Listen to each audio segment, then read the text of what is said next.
I'm Mrs. Perini, your PPS librarian at Banksville and Woolslair schools. The Shunned House, a short story by Master of Horror H.P. Lovecraft. This version has been abridged and illustrations provided. It has also been broken into 2 parts. Let us begin.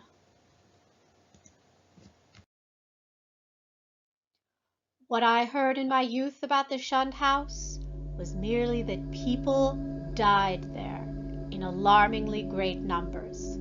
That was why the original owners had moved out just 20 years after building the place.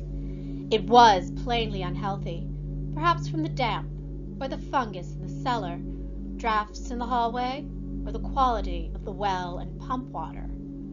All these persons were not cut off suddenly from the same cause, but rather did it seem that their vitality was insidiously sapped. Neighboring houses, it must be added, seemed entirely free from the noxious quality.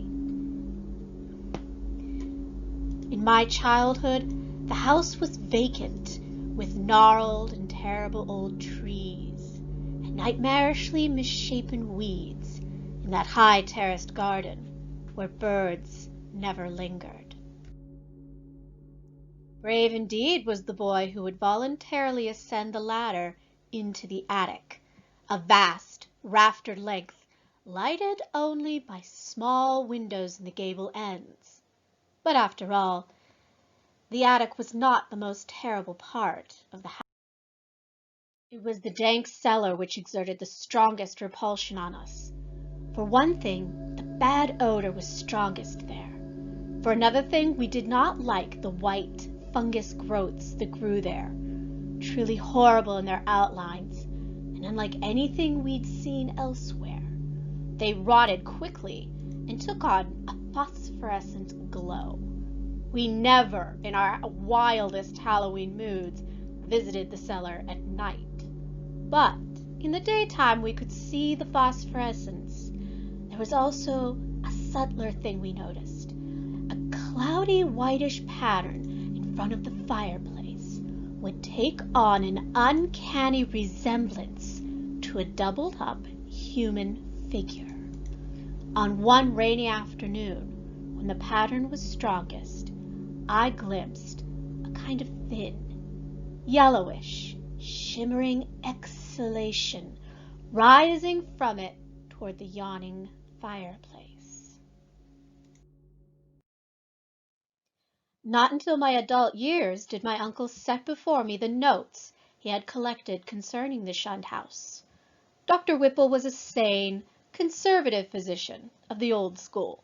He was a bachelor, white-haired, clean-shaven, an old-fashioned gentleman, and local historian of note.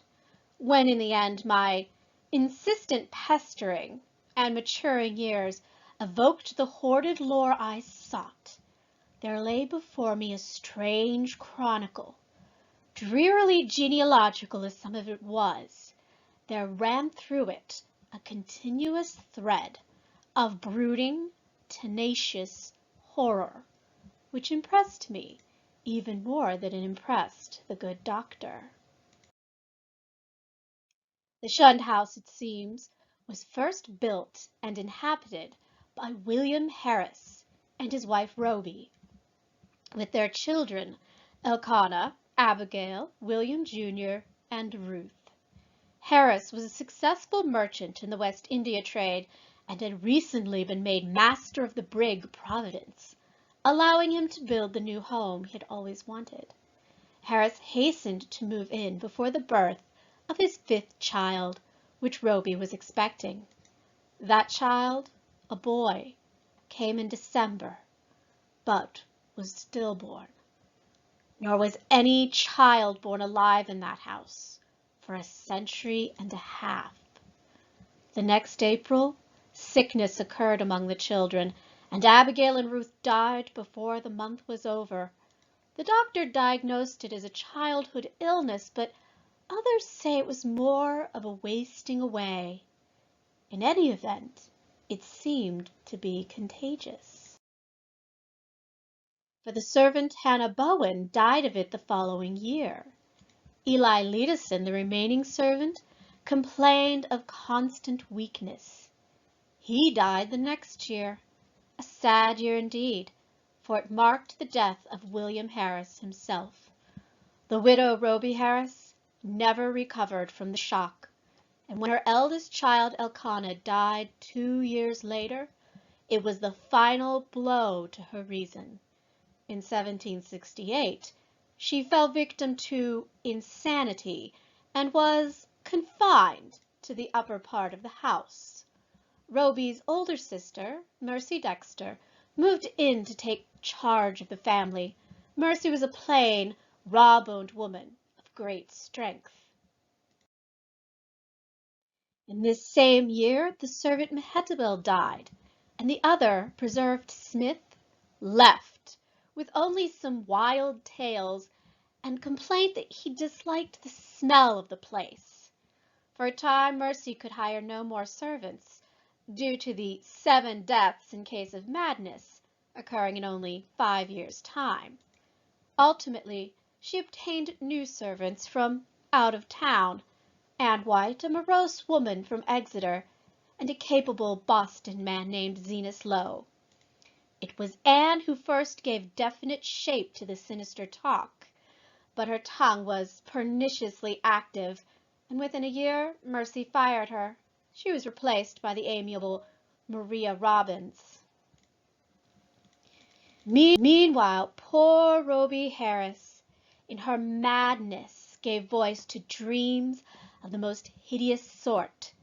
For long periods she would utter shrieking horrors, which necessitated her son's temporary residence with his cousin Peleg. Just what Mrs. Harris cried out in tradition hesitates to say. Certainly it sounds absurd that a woman educated only in basic French would shout for hours in a coarse form of the language. Or that same woman, alone and guarded, complained wildly of a staring thing which bit and chewed at her. In 1772, Zenas Lowe died, and when Mrs. Harris heard of it, she laughed with shocking delight. The next year, she herself died. Upon the outbreak of trouble with Great Britain, William Harris, Jr., despite being only 16, managed to enlist in the army. In 1780, he met and married Phoebe Hetfield, whom he brought to Providence after his honorable discharge. The young soldier's return was not a thing of unmitigated happiness. True, the house was still in good condition, but Mercy Dexter's once robust frame had undergone a sad decay. She was now a stooped, pathetic figure, with a hollow voice. In the autumn of 1782, Phoebe gave birth to a stillborn daughter, and on the 15th of May the next year, Mercy Dexter took leave of life. William Harris, Jr., at last thoroughly convinced of the radically unhealthful nature of his house, took steps toward quitting it and closing it forever. He built a new house on Westminster Street, and there his son Duty was born. However, William and Phoebe died from the yellow fever epidemic in 1797, and Duty was brought up by his cousin, Rathbone Harris. Rathbone was a practical man, and rented the house despite William's wish to keep it vacant. He considered it an obligation to his ward Duty. He did not concern himself with the deaths and illnesses which caused so many changes in tenants. It is likely he only felt vexation when the council ordered him to fumigate the place in 1804, following 4 supposed yellow fever deaths. Although the death certificates showed all 4 persons unaccountably lacking in blood. This continuous record seemed to contain an evil clearly connected with the house, not the family. This impression was confirmed by miscellaneous data my uncle had collected: servant gossip, legends, newspaper cuttings, and death certificates. Anne White had promulgated the most extravagant and most consistent tale, alleging that there must lie buried beneath the house a vampire. Her tales commanded a wide audience, and were accepted because the house indeed stood on land once used for burial. Her allegations dovetailed with other things: servants complaining some thing sucked their breath at night, and 2 deaths mentioned in newspaper clippings. In 1815, a gentle old lady named Stafford, and in 1845, a schoolteacher named Eliza Dufree, became transfigured in some horrible way, staring glassily and trying to bite the throat of the attending physician. Even more puzzling were the cases that put an end to renting the house. In 1861, a series of anemia deaths preceded by progressive madness, where the patient would try to kill their relatives by cuts in the throat. Duty, his son and grandson, took little to no interest in the house. The current heiress, Carrington, knew it only as a picturesque place of legend. Having exhausted my uncle's collection, I turned my attention to the town records. I wished for a comprehensive history of the land the house now stood upon. It had, as rumor stated, been the Throckmorton graveyard, but records show those graves had been moved early on. Then suddenly I came upon something which excited my interest: a record of a lease to Etienne Roulette and wife in 1697. I found what I had expected, that where the Shunned House stood, the Roulettes had laid out their graveyard behind their 1-story cottage. No record of any grave transfer existed. Interestingly, the Roulettes were Huguenots from Caudet, and had encountered much opposition before the Providence selectmen granted them leave to settle there. Etienne Roulette was less apt at agriculture than at reading strange books and drawing strange diagrams, and so was given a clerical job. For a century or more, the Roulettes had been well remembered. Etienne's son Paul, a surly fellow whose erratic behavior had provoked the riot which wiped out the family, was a source of particular speculation. The old wives freely spoke that his prayers were neither uttered at the proper time nor directed towards the proper object. I wonder how many had known that additional link which my wider reading gave me. It told of a creature, Jacques Roulette of Caudet, who was condemned to death as a demon in 1598. He had been found covered in blood and shreds of flesh in a wood, shortly after a boy had been killed by a pair of wolves. One wolf was seen to lope away unharmed from his location. Finally, with Carrington Harris's permission, I fitted a key into the basement door opening directly onto Benefit Street. I searched and poked during long afternoons when sunlight filtered through the dirty windows. Nothing new rewarded my efforts.